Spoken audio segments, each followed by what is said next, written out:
Alright, in this video I'm going to go over the basics involving direct and inverse variation. So there's a lot to get to, so I might move a little bit fast, so if you need me to pause, do whatever, do that in the video and replay it. So the first one I'm going to talk about is direct variation. The way that kind of works is we're going to be talking about mostly two variables like x and y. And the way directed variation works is if x is increasing, what's going to happen is y increases. So if one goes up, the other one increases.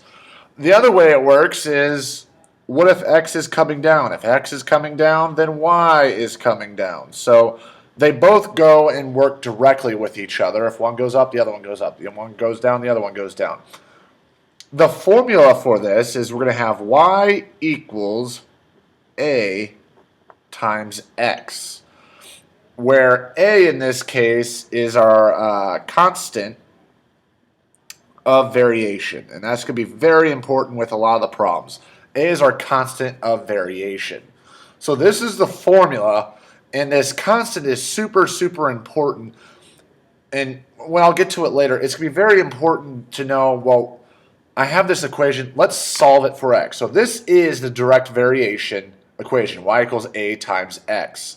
But I'm going to solve this for my constant, meaning I want to get my constant all alone when dealing with direct variation. So if I want to get a all alone, well, right now I'm being multiplied by this x, so I divide by x, divide by x.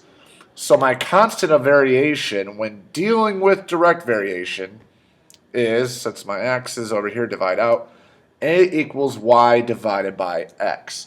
Now, right now this seems kind of, unimportant. It will in a little bit. So y equals a times x, that is my direct variation formula. That is how I find the constant. So I just solve this for a to get my constant of variation when dealing with direct. The other type of variation we're going to talk about is inverse. And the way that works is if one of my variables x is going up, we'll say, if one goes up, the other one is going to come down. So as one variable gets bigger, the other one is going to get smaller. It works the opposite way too. So say I start making x smaller and smaller numbers, then y is going to get bigger and bigger and bigger. So they go opposite directions. That is inverse variation. The formula for inverse variation is we're still going to have y equals, so that's kind of a common theme there, still have my a, my constant of variation, which again is going to be important, divided by x though this time. So the difference is instead of multiplying by x, we're going to divide by x. Notice how a would be on top both times. That is my equation, or formula if you want to call it that, for the inverse variation problems. One thing I'm going to do before I move on to some of these other questions is let's solve for a. I want to get a all by itself because this is going to be important to us in about a minute. So I want to get a by itself. Right now a is being divided by x. So to get rid of a division by x, we're going to multiply both sides by x. When you do that, x's are gone here, so we get a equals x times y. What you'll notice is these almost seem like flip-flops of each other, but what I would do as a student is just remember y equals a times x for direct, y equals a divided by x for inverse. Solve each of those for a to find those constants. So just work on internalizing those two pieces. So my next set of questions here, we're going to determine if the equation or graph, I should say table, not graph, the equation or table is direct or inverse variation, because I got some tables down there. So looking at this first one, we have y divided by 3 is equal to x. Now, when working with these problems, notice that the equations and formulas I use for direct and inverse variation, y was by itself on both of them. So again, if it's direct, it's y equals a times x. And if it's inverse, y equals a divided by x. So direct and inverse. So I want to get y by itself on these before I even try and determine if it's direct or inverse. So on this one, I have y divided by 3 equals x. Notice I have a division by 3 with my x, or sorry, my y. I wanted to get y all alone, so I'm going to multiply both sides by 3. Now why that's important is if you're multiplying and dividing by 3, those are inverse operations, so we end up with y equals 3 times x. So now that I have y all alone, I could start looking and thinking, well, is this direct or inverse? And just by looking at it, direct, you're going to have your constant times x. Inverse, you're going to have your constant divided by x. I have a 3 times x, so this one is direct. So my next one, I have y equals 2 divided by x minus 3. So I already have y equals, so that's great.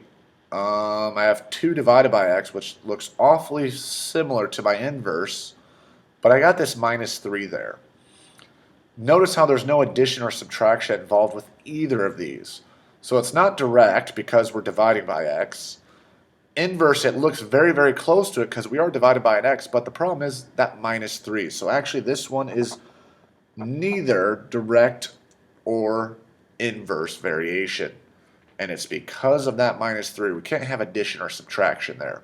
We're only worried about multiplication and division when we're dealing with variation. So my last one, I have x times y is equal to 8. What I'm wanting to do is I would like to get y by itself again. So I have y times x. So if I want to get rid of the multiplication times x, I'm going to divide both sides by x.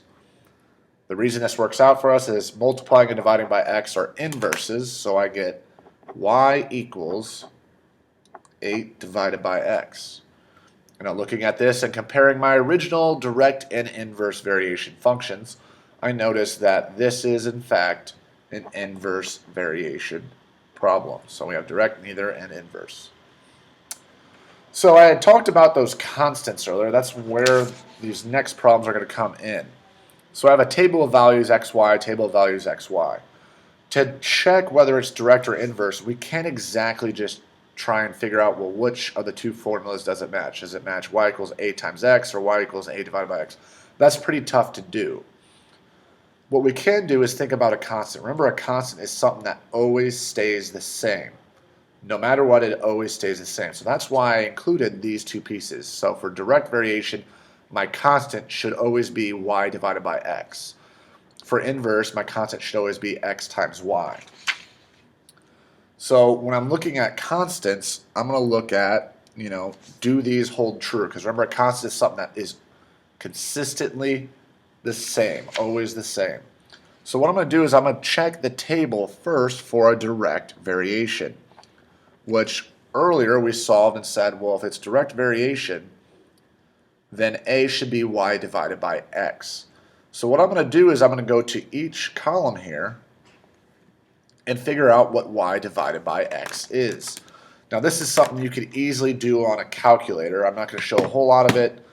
So like this first one, if I'm going to do y divided by x, I'm going to take that 30 and divide it by 2.5.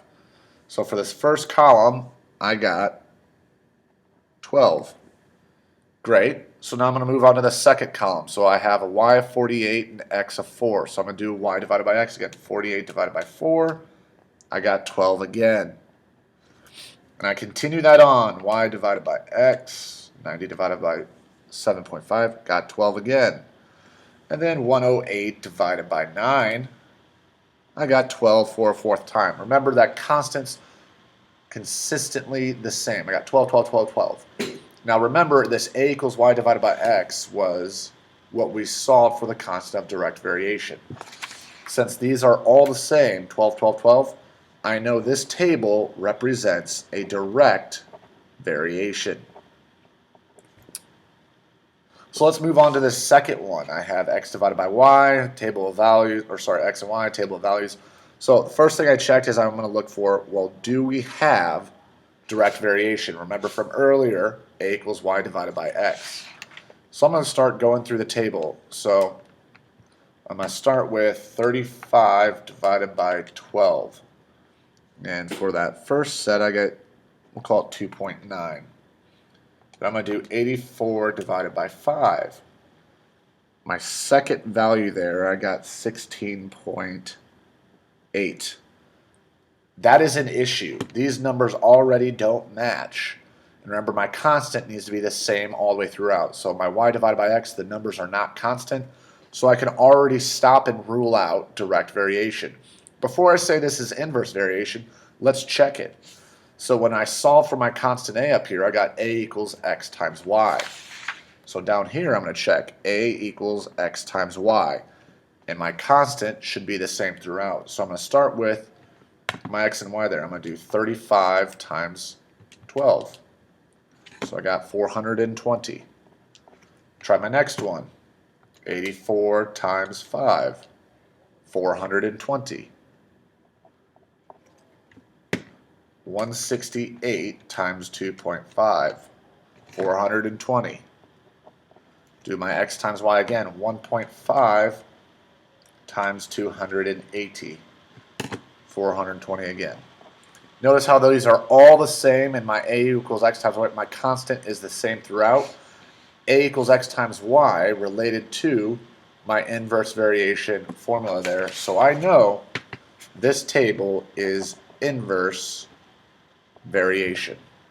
And that was a video on the basics of direct and inverse variation.